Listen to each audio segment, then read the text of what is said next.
Programme में बताएंगे hip दर्द जॉइंट के बारे में।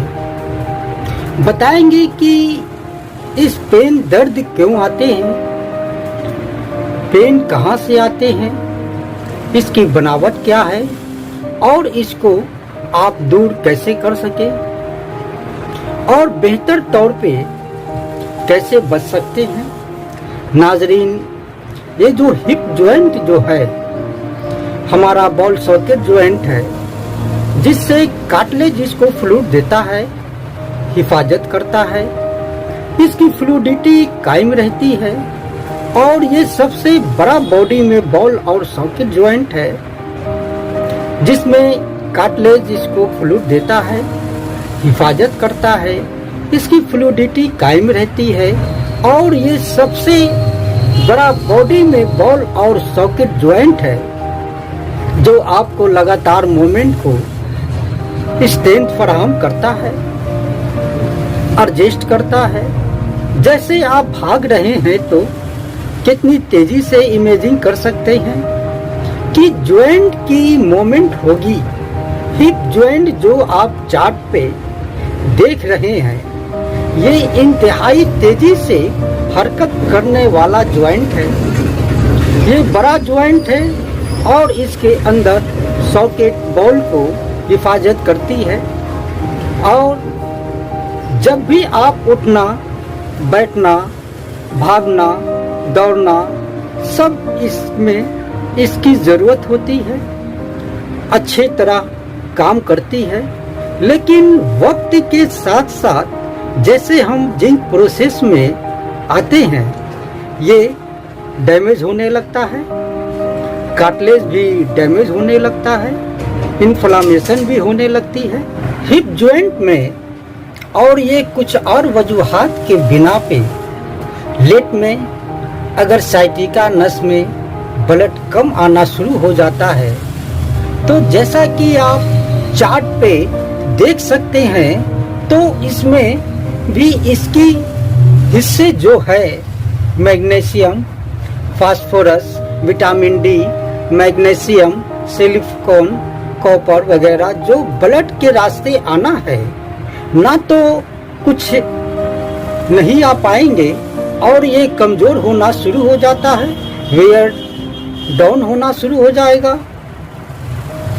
और इन्फ्लामेशन की वजह से उठना बैठने में भी दिक्कत होगी, चलने फिरने, भागने, दौड़ने में भी सभी में आपको पेन होगी। ये जो सुजेश भी आ जाती है, कार्टिलेज भी डैमेज हो जाता है, इसमें वियर एंड टियर हड्डी में कमजोरी आ जाती है। आपने अक्सर सुना होगा कि बुढ़ापे में गिरे और हड्डी अक्सर औकात हिप जॉइंट से ही टूटती है, क्योंकि सबसे ज्यादा वजन यहीं पर पड़ती है। गिरने से, इससे अगर बचना है तो हमें अपने हड्डियों को मजबूत रखना होगा, जॉइंट को भी स्ट्रॉन्ग रखना होगा। और जैसा कि मैंने वजूहात कर चुका हूँ, हड्डियाँ 7 चीज़ों से बनी है: calcium, vitamin D, phosphorus, magnesium, silicon, copper for the right ट्राउ। इनमें कमी नहीं आने देते तो आपके हड्डियाँ मजबूत रहेंगी। इन 7 चीज़ों की वजह से इसमें से कुछ चीज़ें रिएक्शन से ऑब्जर्व होती है, जैसे कैल्शियम की वजह से ऑब्जर्व नहीं हो पाता है, तो वो सबको मजबूत रखना भी ज़रूरी है। और इनकी जो कार्टिलेज है उनकी हिफाजत भी ज़रूरी है और हरकत देते रहना भी ज़रूरी है और इसका ब्लड फ्लो को इंश्योर करना भी बहुत ज़रूरी है और ब्लड फ्लो को इंश्योर करना भी ज़रूरी है। हिप जॉइंट भी वीक होता है तो डेट मीन्स वहाँ पे इनफ जो उसको कॉन्टेनेंस है, जो हमने अभी वजूहात की है 7 चीज़ों की, के उसके कॉन्टेनेंस की हड्डियों के वो खुराक के रास्ते, यानी आपके ब्लड के रास्ते जो यहाँ पर आते हैं वो नहीं पहुँच पाते और इसकी आपकी मूवमेंट मुतासा हो रही है और आप उठते बैठते आपको पेन महसूस होगी। हिप जॉइंट पे तो आप ना भाग सकेंगे, ना बैठ सकेंगे, ना सीढ़ियाँ चढ़ सकेंगे। कोई काम काज करते वक्त हर वक्त तकलीफ होती है, तो ये एक एजिंग प्रोसेस में मुश्किल पेश आती है। हिप जॉइंट की पेन आमतौर पे ज्यादा उम्र उन लोगों में आती है, लेकिन कुछ वजूहात के बिना पे इंजरी और इससे पहले भी आ जाता है। तो ब्लड फ्लो को ठीक करें और इसके कॉन्टेनेंस हड्डियों के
क्या नाम हुआ?